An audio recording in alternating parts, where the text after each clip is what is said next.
हिंदी साहित्य का इतिहास। Important points. हिंदी साहित्य का पहला इतिहासकार सा द तासी ने लिखा। हिंदी साहित्य के पहले इतिहास ग्रंथ का नाम है इस्तवार द ला लिटरेचर एंदुई ए हिंदुस्तानी। यह इतिहास ग्रंथ फ्रेंच भाषा में लिखा गया था। इस ग्रंथ में हिंदी उर्दू के अनेक कवियों और लेखकों की जीवनियाँ, ग्रंथ विवरण और उद्धरण हैं आकारादि क्रम में अल्फ़ाबेटिक ऑर्डर। इस ग्रंथ का पहला भाग 1839 ई में और दूसरा भाग 1847 ई में प्रकाशित हुआ। इसका दूसरा संस्करण एडिशन 1871 में हुआ 3 खंडों में। तज़किरा ऐशोराए हिंदी मौलवी करीमुद्दीन का इतिहास ग्रंथ है। शिवसिंह सेंगर के इतिहास ग्रंथ का नाम है शिवसिंह सरोज। यह ग्रंथ कवि खोज का पहला प्रयास है। परवर्ती लेखकों के लिए यह मुख्य आधार रहा। सर जॉर्ज ग्रियर्सन का इतिहास ग्रंथ है the modern vernacular literature of Hindustan. यह व्यवस्थित रीति से लिखा गया पहला इतिहास ग्रंथ है। इसका प्रकाशन 1889 में हुआ।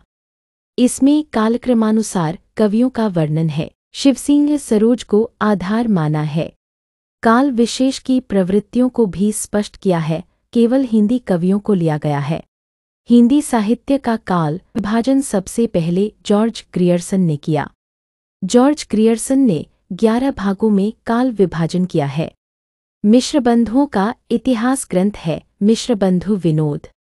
इसके 4 भाग हैं। 3 भाग 1913 में प्रकाशित हुआ और चौथा भाग 1924 में प्रकाशित हुआ। मिश्रबंधु यह हैं श्याम बिहारी मिश्र, गणेश बिहारी मिश्र और शुकदेव बिहारी मिश्र। आचार्य रामचंद्र शुक्ल का इतिहास ग्रंथ है हिंदी साहित्य का इतिहास। इसका प्रकाशन 1929 में हुआ। यह सर्वाधिक महत्वपूर्ण तथा सर्वप्रथम सुव्यवस्थित इतिहास ग्रंथ है। आचार्य रामचंद्र शुक्ल का काल विभाजन इस प्रकार है। 1. आदिकाल या वीरगाथा काल। 2. पूर्व मध्यकाल या भक्तिकाल। 3. उत्तर मध्यकाल या रीतिकाल। 4. आधुनिक काल या गद्यकाल। रामकुमार वर्मा का इतिहास ग्रंथ है हिंदी साहित्य का आलोचनात्मक इतिहास। गणपति चंद्रगुप्त का इतिहास ग्रंथ है हिंदी साहित्य का वैज्ञानिक इतिहास। नगेंद्र का इतिहास ग्रंथ है हिंदी साहित्य का बृहद इतिहास। यह भी देखें। अपभ्रंश साहित्य 7वीं शताब्दी से 10वीं शताब्दी तक आदिकाल, 10वीं शताब्दी से 14वीं शताब्दी तक भक्तिकाल, 14वीं शताब्दी से 17वीं शताब्दी तक रीतिकाल, 17वीं शताब्दी से 19वीं शताब्दी तक आधुनिक काल, 19वीं शताब्दी से अब तक। धन्यवाद।